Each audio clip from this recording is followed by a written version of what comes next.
All 1070 Ti's are the same, right?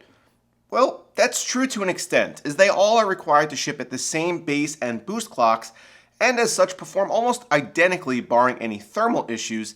That doesn't mean that some cards aren't meant for a completely different target audience than others. Meet the Zotac 1070 Ti Amp Extreme. Its enormous cooler and custom PCB design with higher power requirements might not really mean a damn thing to somebody who's just gonna plug and play. But if you're somebody who wants to squeeze out every ounce of performance from your several $100 investment, this might just be what you've been looking for.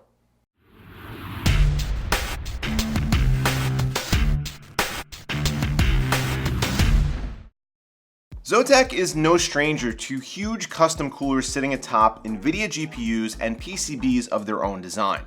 In fact, since the time of the Maxwell architecture, they've been championing truly enormous thermal solutions. The 1070 Ti fits right in with other cards in this line, as the very first thing you notice about it is the card's size. Now, this isn't many other quote-unquote large coolers out there. This one eats up some serious real estate inside your case, and even if you're rocking an ATX mid-tower, you could be in jeopardy of actually not having enough clearance if you're using something like a front-mounted AIO. If you have a case with a narrow footprint or somewhat of a compact design, you'll almost certainly have problems. And if you have a micro ATX or a mini ITX system build, you're watching the wrong video. At almost 13 inches long, almost 6 inches wide, and 2¼ inches tall, it's likely the biggest card on the market, even bigger than something like the MSI 1080 Ti Lightning. Now, that's not without reason, as it's basically all heatsink. The shroud rocks a triple fan design and is rimmed with what Zotac calls carbon exo armor, which is made to look like carbon fiber accents. The fans themselves are almost whisper silent during normal operation, and even when ramped up are quieter than the fans that I tested on the PNY 1070 Ti last week. They blow air down over a fin stack that looks like it could be swapped in for a car radiator, and 6 total copper heat pipes running inside which contact the cold plate. Now, the cold plate design itself is a bit puzzling. You have a large copper contact area for the GPU die, and also thermal pads covering the memory modules.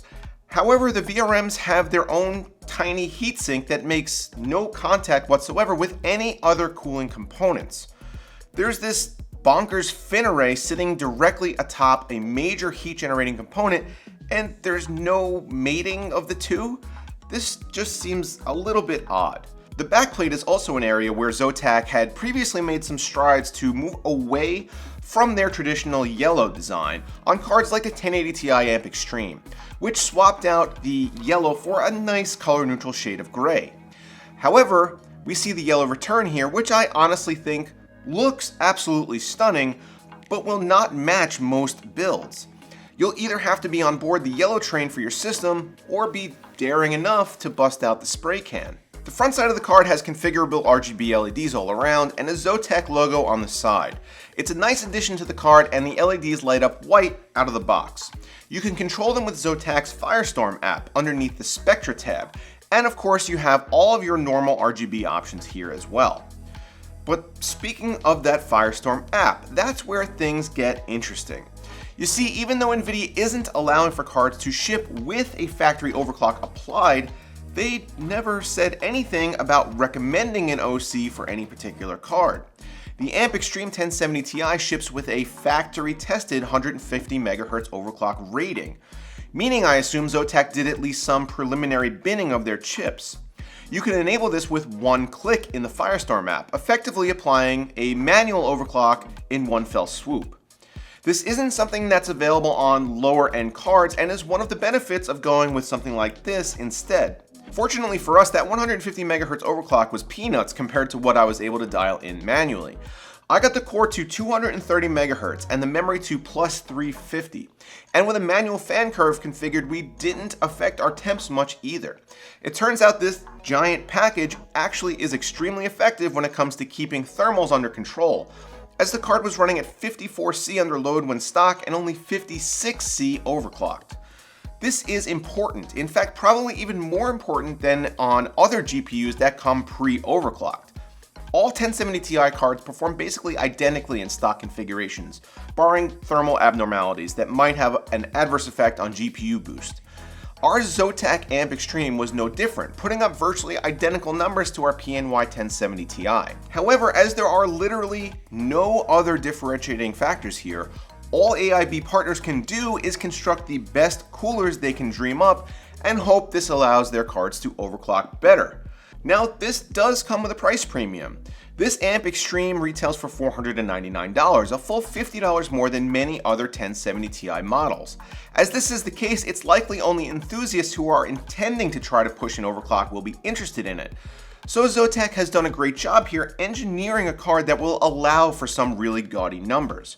When compared to the PNY 1070 Ti, the Zotac card shows some non-insignificant performance jumps at max overclock. Not to mention that it's doing it while maintaining temperatures that are about 20 degrees less. This both allowed the GPU to boost higher and be more stable at those high frequencies. I didn't run my full suite of benchmarks here because, honestly, I didn't really need to. At stock speeds, it was obvious that performance was nearly identical to other 1070 Ti's on the market. And when overclocked, it was also clear that Zotac has constructed a product that is winning the cool GPU equals high clocks competition. So far, this is the fastest 1070 Ti I've tested, although more are scheduled to arrive shortly, so I guess we'll see. So what do you guys think of Zotac's 1070 Ti Amp Extreme? Would you consider one due to superior cooling performance, low noise, and beastly performance? If not, let me know down below in the comments why. Is it just too big for your case? Do you not like yellow, or do you just not feel like forking over the additional $50, which puts it square in GTX 1080 territory? Also, don't forget to check out my merchandise store if you like what I do here and want to help support the channel, and get subscribed if you're not already. As always, guys, thanks for watching.